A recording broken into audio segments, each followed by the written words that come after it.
My name is John Charles, Cascade Policy Institute.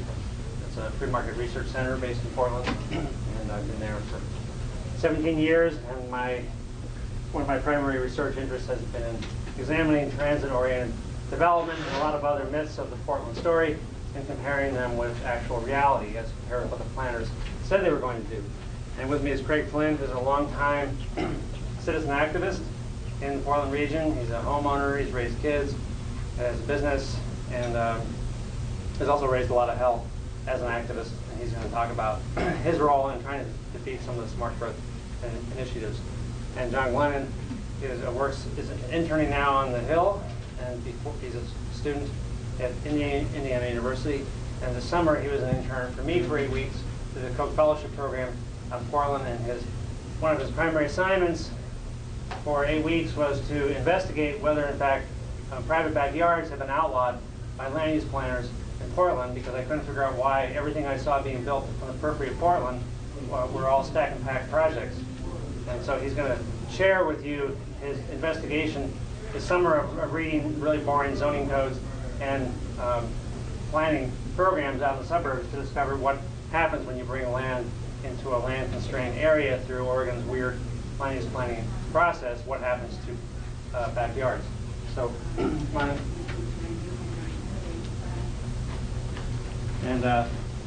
from my presentation, I have a couple of these sheets, the green and pink sheets. And if you don't have them, there's some more up here.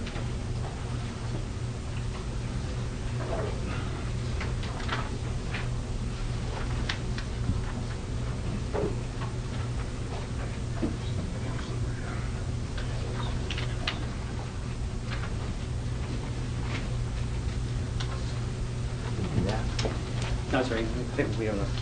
So I guess I'll stand over here.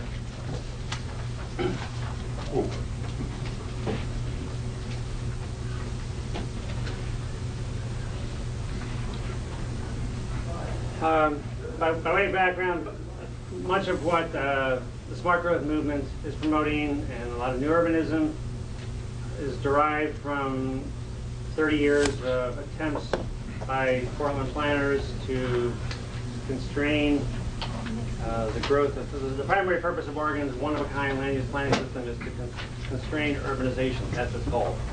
So the panel we heard earlier today talking about taking over the suburbs. That's been a goal through regional governance and urban growth boundaries for a very long time in Portland. And we also have been a national leader in so-called transit-oriented development based primarily around rail transit. So let's see if that works. Nope.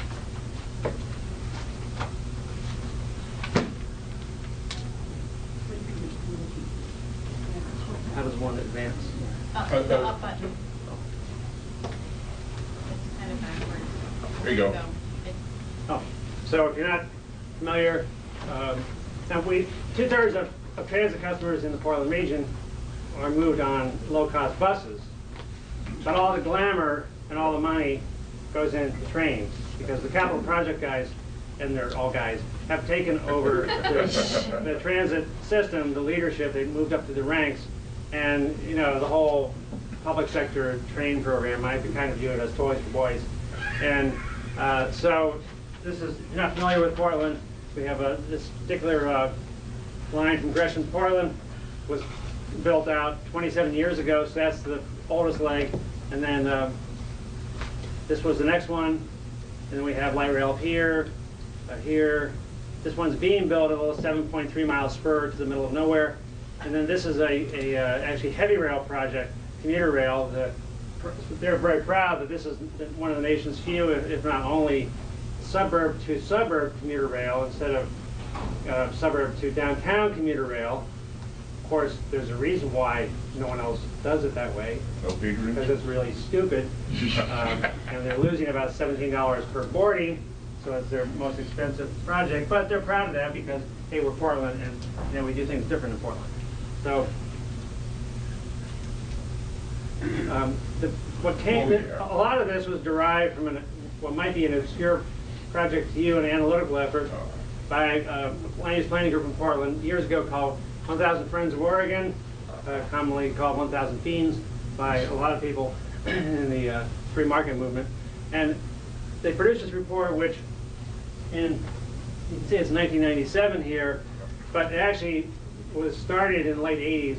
And at that time, I was running an environmental organization, and why I was doing that as compared to working at Cascade now is kind of another story. But in any event, I was somewhat involved, and the purpose of this project is called LUTRAC, Land Use, Transportation, Air Quality Connection. That they coined that term, the LUTRAC, and they were fighting a West Side highway proposal that was very important and still is important, but they successfully killed it. And the reason how they killed it was to raise a bunch of money, including from the federal government, and they hired Peter Calthorpe, maybe known to some of you as one of the high priests of the New Urbanism movement, of the New Urbanism, religious cult. And they hired Parsons Brinkerhoff and Peter Calthorpe and a bunch of others, and their hypothesis was that if you could put them in charge of the world and have all this smart growth stuff on the whole west side of Portland where the highway was, could you change travel behavior enough through interventions to make the highway unnecessary? And so it was a huge computer modeling exercise that I went to some of Calthorpe's presentations, and they published a whole series of reports, and it looks kind of warm and soothing. The colors are nice, and of course it never rains in Portland, so all these architectural renderings are sunny, and it's warm and fuzzy, and they purported to show lots of things, including that here would be standard suburbia, and that here would be transit-oriented development under the LUTRAC vision of the world if you put them in charge. And so under the best scenario, Todd would get 28% of mode share compared to the normal. And based on this, the governor of Oregon killed off the project. So we now have a light rail line on the west side and a whole bunch of stack and pack projects. So this was one of their projections that Calthorpe came up with, Elmonica Station. Now, the light rail line in question didn't open until 1998, because this was published in 97. So this was the light rail line, unlike most light rail lines in America, was built through a bunch of cow pastures and tree wooded lots because they wanted a blank slate. So they were going to use the power of government to put this thing through these woodlots. And then, actually, when the FTA refused to fund it at first because they didn't project enough ridership, in a moment of desperation, they faxed back an agreement saying, look, we'll make sure that all local governments zone such that the only thing you can build near light rail is high density stuff, and we'll generate ridership. So that was an early indication that light rail doesn't serve us. We must serve light rail by changing the way we live. So their computer projection was, here's Portland, here's light rail, here's Hillsborough, the terminus, and this was all completely open space at the time. And you have all this stuff here. Now I don't really know what it is, but it looks benign enough, I guess, when architects are just goofing around with their computers. So, well, here's Elmonica Station today, actually. So here's the light rail line, there's the stop, and here, naturally, the closer you get to light rail, the less development you get early on. This is after light rail just had its 15th anniversary last month on the west side. So the first thing you can learn is light rail does not attract development, it actually repels development. And so you have to bribe people, literally, subsidize developers to build it. But I monitored these projects, I and various people like John Glennon, who doesn't have a say in the matter when he's interning for us, and to get up early in the morning.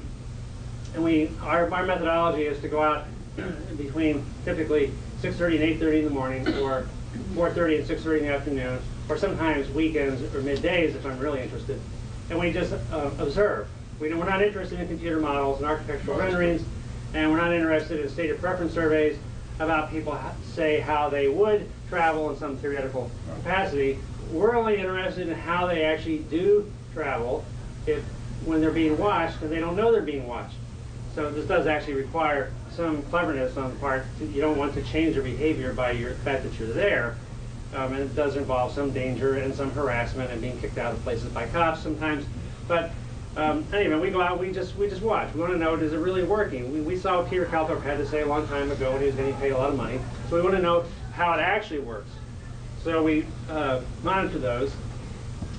And this is the highest density project near light rail. This is actually a TriMet park and ride, and park and rides are sort of forgotten about when they plan it, but of course, if you're actually a transit rider, you know that most of the light rail ridership comes from bribing customers with free parking to get them to drive there. And then this is underbuilt for parking, so then the parking spills over into the TriMet parking lot, which they also usually don't want to talk about. And you have the standard row houses, which, you know, why are these out in suburbia? Well, because that's Portland now. They're trying to make Portland suburbs more dense than Portland proper. So we monitored 4 different products, and the ones closest to light rail had some modest light rail use. All the rest had over 90% mode share for automobiles, and we count automobiles as well as passengers in them. We eyeball it, so we get vehicle trips as well as passenger trips. We count every single thing past a certain cut point. And fortunately, most of these projects have limited numbers of ways in and out, so you could, with just 1 or 2 or 3 people, you can observe every single trip coming and going. So it's pretty high dense there, but light rail and high density hasn't really changed mode share very much. So another project, this is on the east side, the original line, so this is now 27 years old. And this was an 11-acre site. It's called Russellville. It was a school site. So you started with land owned by the public and subsidized. And this was the last part. Here's light rail right here. It's the light rail station. Gresham is out here. Portland is here. And naturally, the closest to the light rail was the last to be built because nobody really wants to build next to light rail. So this stuff was built early on, and then it came out in phases. And it was all subsidized. And this is their view of a success story.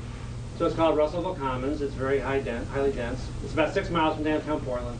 And you can see that there's very constrained parking. In fact, any time of the day or night you go there, it's very hard to park. And the same with here. Actually, maybe, Kathleen, can you flip that light off? Just the light next to you. Just one more light up.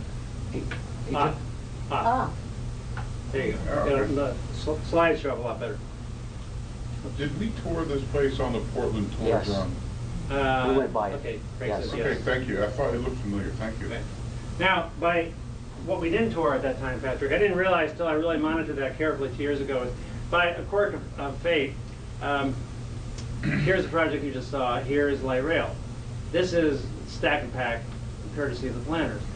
Across the way, right here, this escaped the clutches of the planners. This is old Portland. This was built out decades ago. And this is not at the periphery. The periphery of Portland is way, way out here. This is very close to the city center.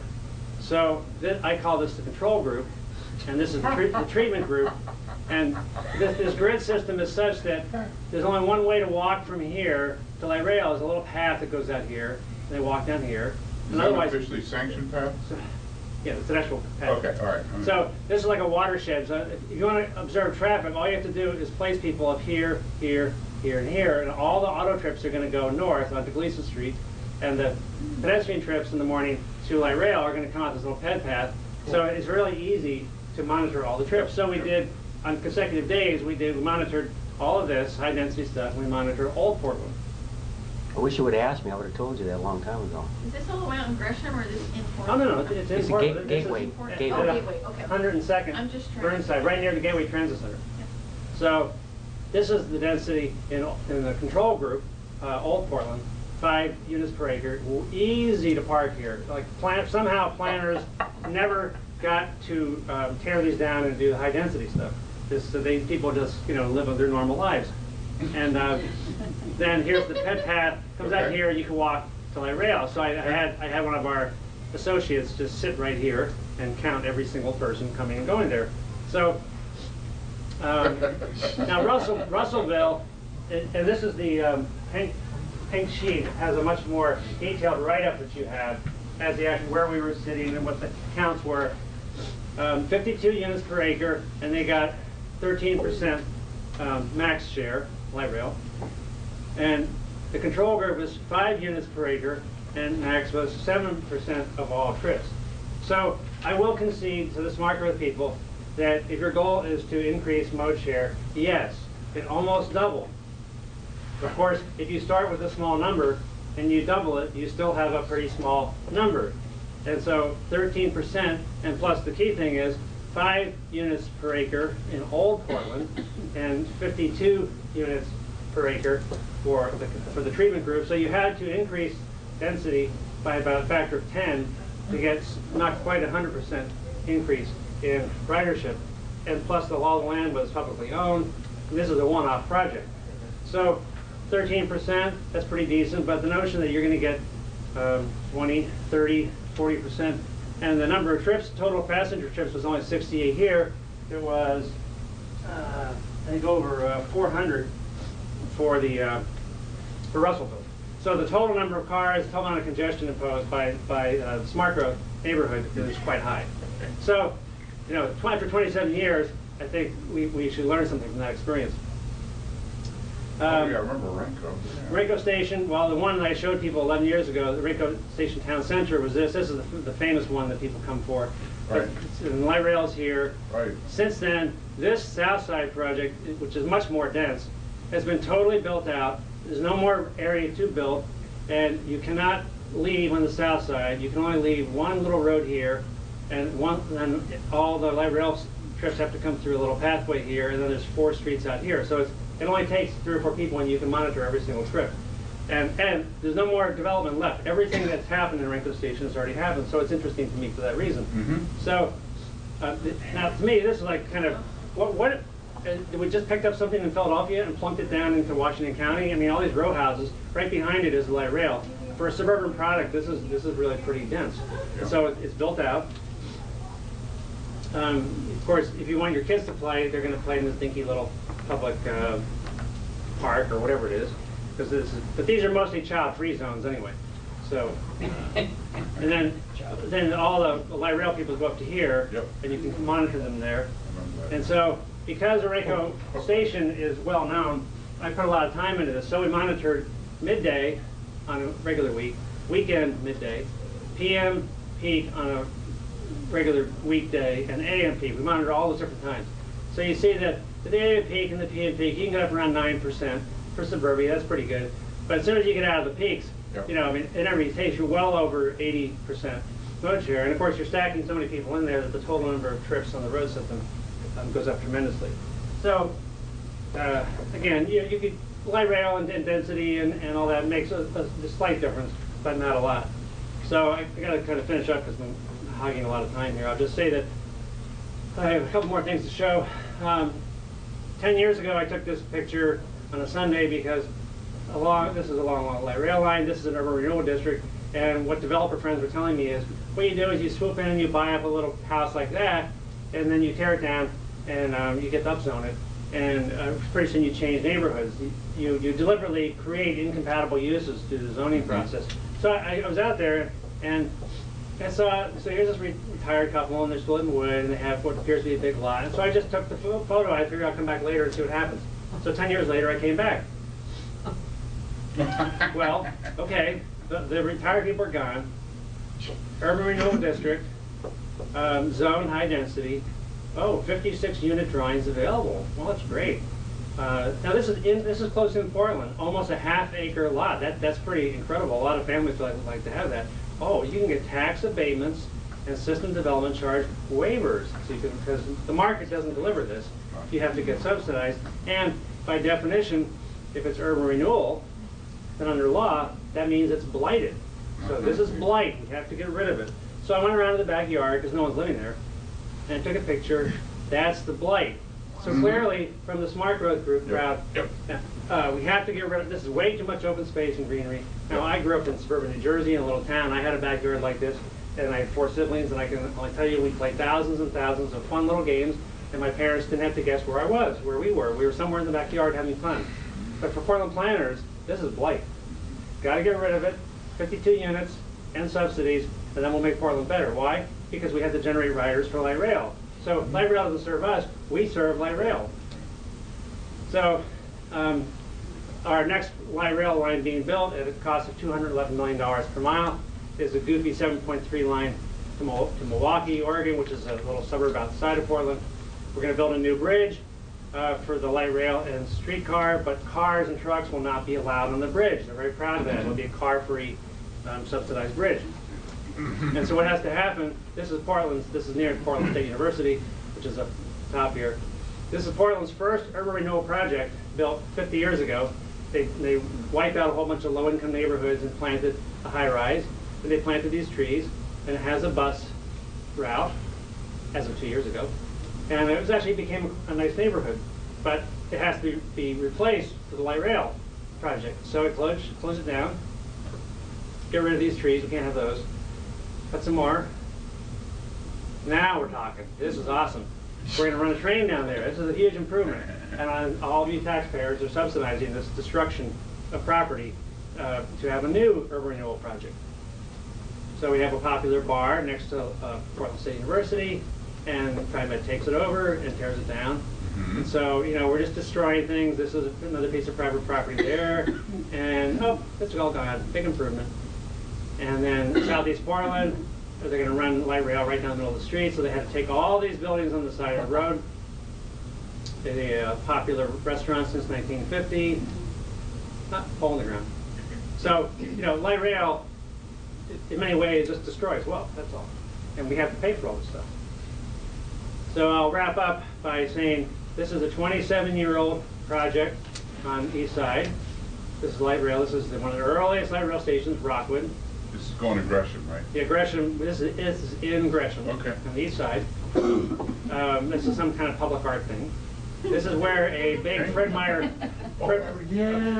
shopping store was, which they said they had to shut it down after about 10, 15 years of exposure to light rail because there was way too much shoplifting associated with light rail. So and Fred Meyer doesn't like to shut down stores. They almost never do it. So they tore this out.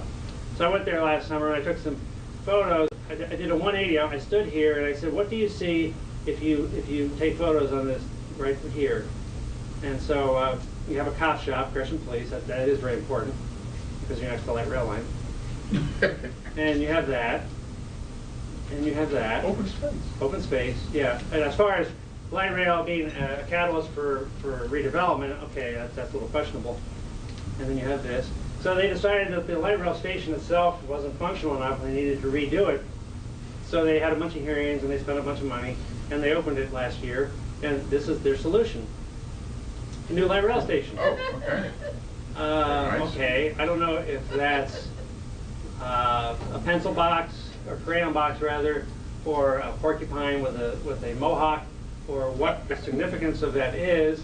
It looks bigger in person. How much was it? And it's uglier in person, it really is. So there's the train, and this is supposed to be an amenity that'll make you feel good about the federal government coming in. And at least you can stand under cover.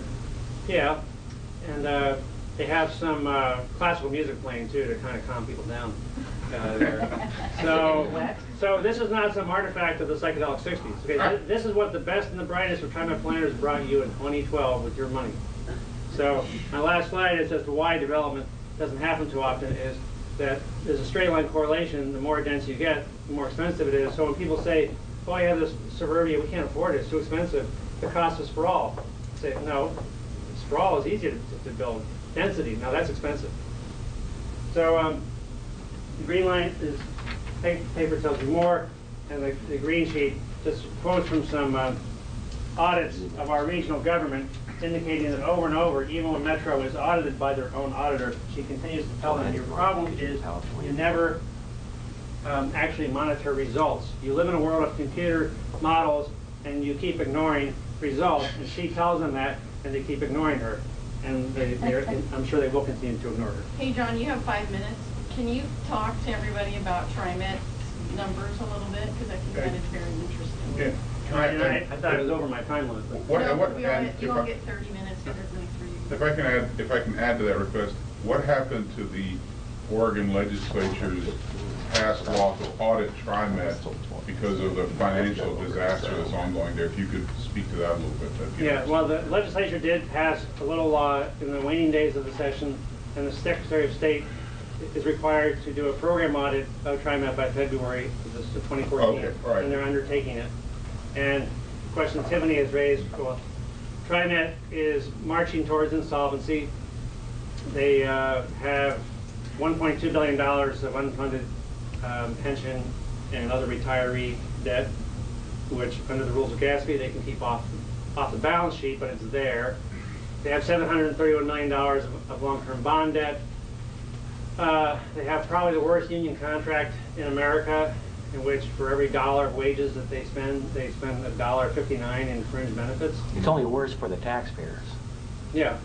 So I'm thinking, you know, most places you would calculate your total cost of labor by salaries and wages plus 20 to 40% add-on. So at TriMet it's 159% add-on. And so they know that's not sustainable. And in the last 8 years, their all-funds budget has gone up 125%, but their service to actual customers has gone down by 14%. So throwing money isn't the solution. So they're basically a dead man walking agency institutionally, but meanwhile they continue to build stuff and sort of pretend that they're going to get bailed out by Santa Claus or somebody. Or Vancouver. Washington taxpayers. Since I have another 2 minutes, I'll just say in particular on this green sheet, the first two, our auditor, she works at Metro, but she's independently elected. She has her own budget, so she can say whatever she needs to say to this 700-person regional bureaucracy. And it's interesting that she said in 2008 the program had no system for regularly monitoring project results. And she says in 2010, 3 recommendations from 2008 were not implemented. Okay. Then she says in 2013, we found recommendations made in 2010 audit had not been implemented. Over and over and over, there's a theme here. I'm the auditor. I'm telling you things, you're not even gathering data. You don't even have one person among 700 bureaucrats to collect data. Do they have any travel monitoring at all? They have lots of monitoring. They have lots of people. They just choose to always, look, when you live in a world of future projections, you can't be proved wrong. But if you actually look backwards to compare results with projections like my work is, well, then it can be embarrassing. So the auditor keeps telling them this. So the most recent of the 5 audits was in June. I went there when she presented to the council. And after she gets out, you know, these public people, they're all very polite to each other. And I went and I said, well, I just want to know who's going to be fired. Which of your planners is going to be reassigned to the custodial staff or some other part of the bureaucracy more appropriate to their skill level, because they ignored your own auditor for the last 4 years. She keeps telling you to do things and you don't do them. I just want to know what consequence will be imposed. And you know, they looked at me, who let this geek in here? And they said to the auditor, oh, Madam Auditor, do you think we should fire someone? She goes, oh, no, you know, because they're all real polite. And so it just kind of goes away. I mean, there is simply no consequence for being wrong at that place. They bluntly march on. And so, you know, my goal at Cascade is to continue to monitor all this, to take photographs, to do the research, to show as it's happening that it's not working, and eventually we'll be proven right. And we hope that that'll have caused some change to happen. But you need to learn from the Portland lesson, which, and we have people come in all the time to take the standard Portland tour, and occasionally I get invited to be part of it. Really? And I just tell, once in a while, by out-of-towners who have enough common sense to actually not want to be played for 2 days. Right. I just tell people, look and see what we do, and if you just do the opposite, then you have a chance of having a livable city. So I think, John, are you up next? Sure. Okay. 1, 2. Hey, one addition to the Russellville, that they could have had more tax breaks, but it's owned by the Indian casinos, and they had money that they had to spend. Oh, really?